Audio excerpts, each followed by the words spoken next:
सुनो भैया, एक गुरुजी गए एक गांव में, तो एक नया नया चेला बना। हमको भी चेला बनाओ। गुरुजी बोले बन जाओ। और बनने के बाद बोला कि आप गुरु, हम चेला, आप कुछ सुनाओ। गुरुजी ने कहा कि राम राम किया करो। बोले ये तो साधारण बात है।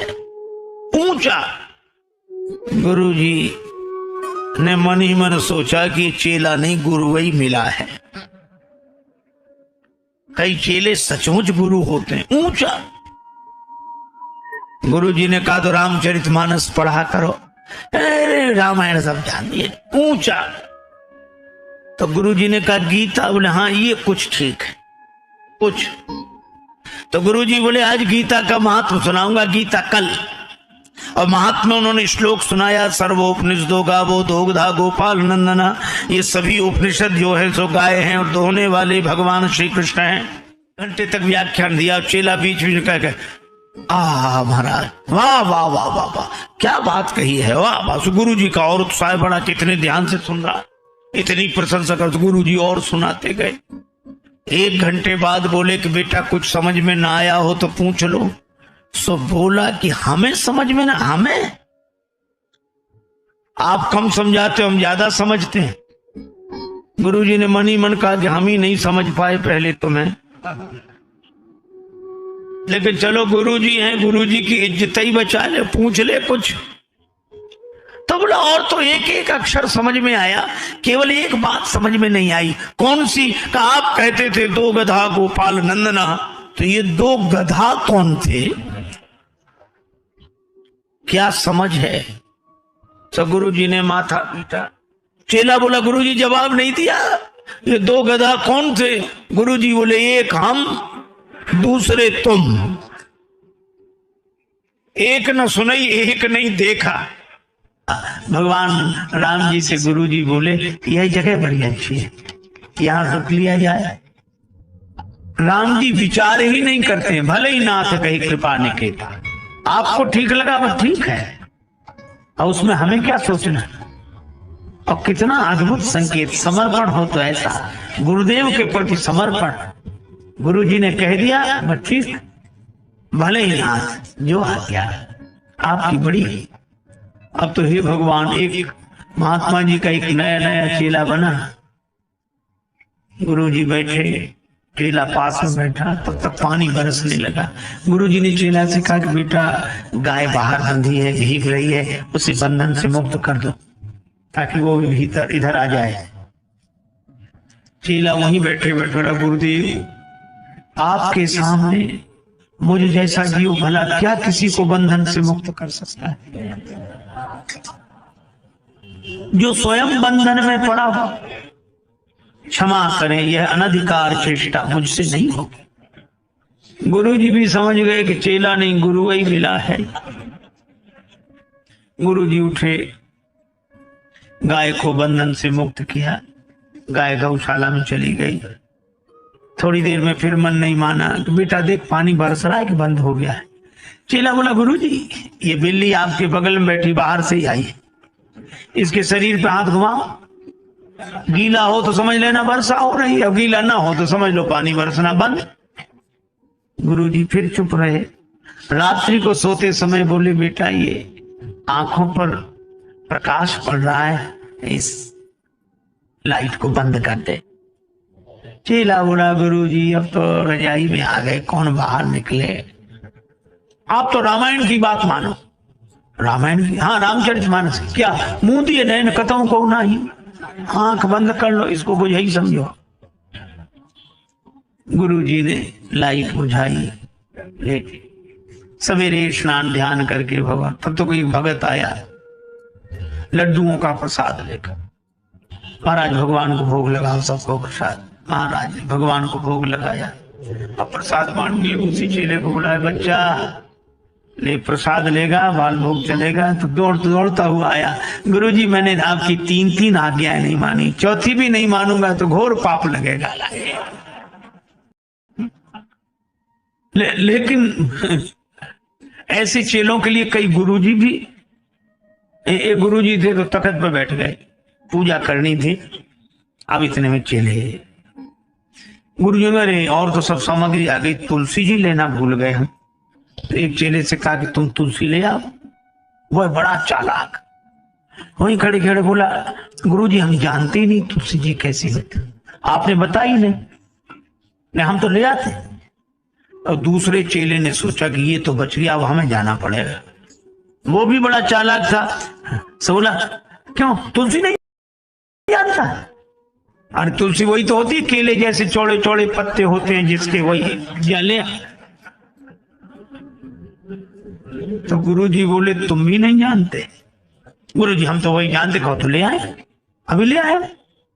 गुरुजी बोले तुम भी नहीं जानते। तब तो गुरुजी आपको ही कष्ट करना पड़ेगा अब हम लोग।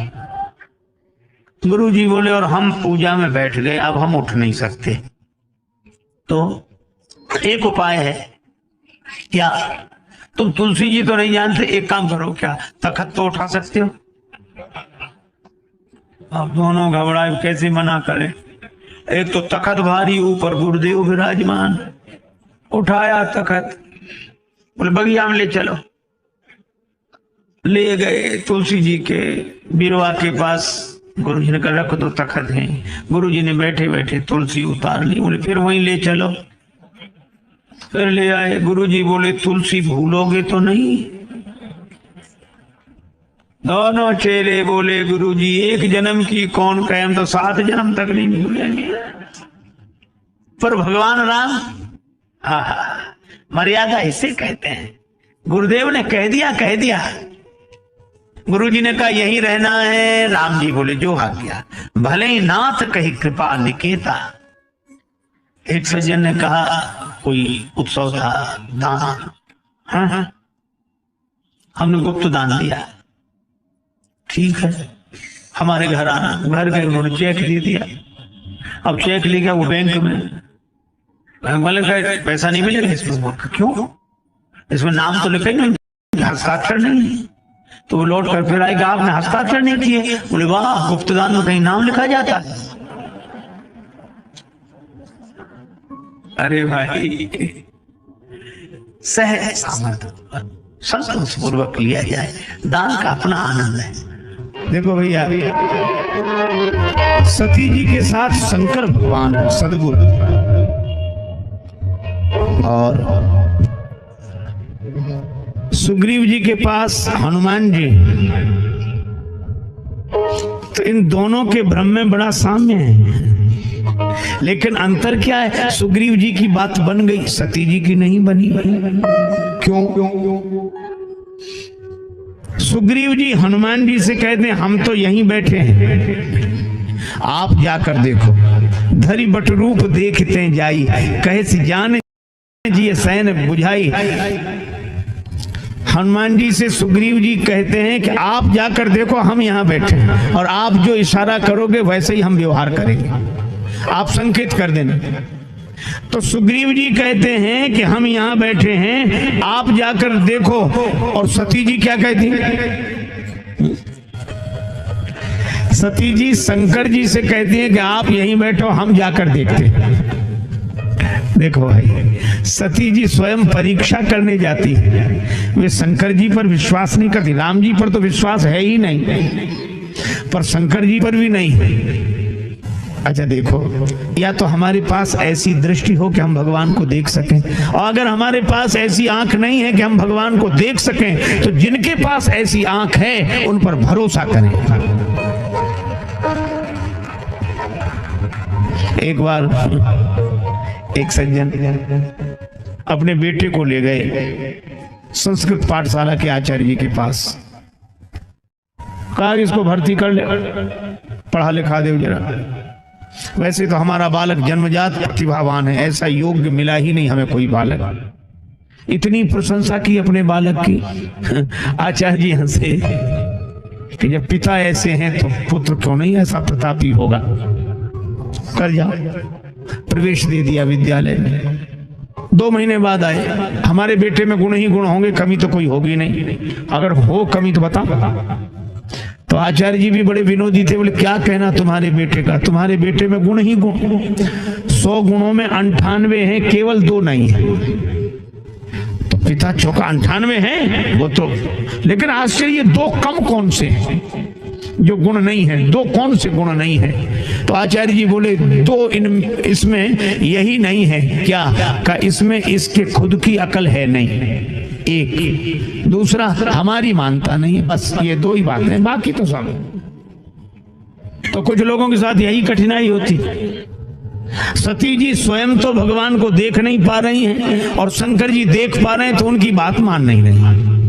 वे स्वयं गई और सुग्रीव जी स्वयं नहीं गए। यह कथा संदेश देती है कि भगवान को देखना हो तो गुरु की आंख से देखना चाहिए, सदगुरु की दी हुई दृष्टि से देखना चाहिए। हमारी आंखें नहीं देख सकती, आंखें तो हैं। अच्छा, आंखें तो उनकी भी सही सही दिखती हैं जिनकी आंख में मोतियाबिंद हो। आंख उनकी भी दिखती है लेकिन उनकी आंख देख नहीं पाती। इसी तरह हमारी आंखें दिखती तो हैं। कौन सी आंखें? ज्ञान और वैराग्य। ज्ञान विराग नयन उर्गारी। तो ज्ञान वैराग्य के नेत्र हम भी दिखाते हैं, हम ज्ञानी हैं, हम विरागी हैं, लेकिन हमारी आंखें केवल दिखाने के लिए हैं, देखने के लिए नहीं है। इनमें मोतियाबिंद आ गया है। कौन सा? ज्ञान की आंख में द्वेष का मोतियाबिंद आ गया और राग की, वैराग्य की आंख में राग का मोतियाबिंद आ गया। आंखें तो हमारे हैं पर राग द्वेष के कारण हम भगवान को देख नहीं पाते हैं, यही हमारी समस्या है। कहीं राग और कहीं द्वेष। अच्छा, 2 ही आंखें हैं, एक दाहिनी एक बाईं। और कितना सुंदर संकेत है, हमारी दृष्टियां भी 2 ही बची हैं। क्या? राग की दृष्टि और द्वेष की दृष्टि। अपने अनुकूल हो उससे राग और अपने से प्रतिकूल हो उससे द्वेष। अच्छा, इसीलिए गुरु कौन? का शंकर जी। क्यों? उनके 2 ही नेत्र नहीं है, तीसरा भी है और तीसरा बिल्कुल ठीक बीच में है। और बीच में होने का अर्थ न इधर झुका है न उधर झुका। इसका अर्थ है कि जिस दृष्टि में न राग हो न द्वेष हो, ऐसी सदगुरु की दृष्टि से ही भगवान को देखा जा सकता है।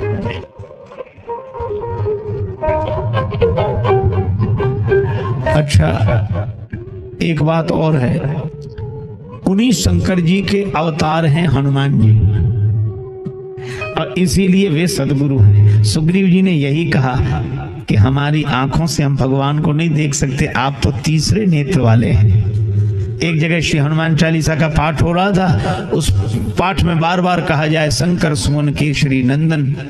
पाठ है भी ऐसा, पंक्ति भी ऐसे ही है। पर एक महात्मा बैठे थे, परमहंस महात्मा, भगवत भक्त महात्मा, अपनी मस्ती में जब उन्होंने बार बार सुना शंकर सुमन केशरी नंदन तो कहने चुप रहो, अशुद्ध पाठ मत करो। महाराज लिखा है, ऐसा लिखा होगा पर मैं जो बोलूं वह सही है। अच्छा महाराज आप बोलो। का यह मत कहो शंकर सुमन केशरी नंदन, का फिर यह कहो शंकर स्वयं केशरी नंदन।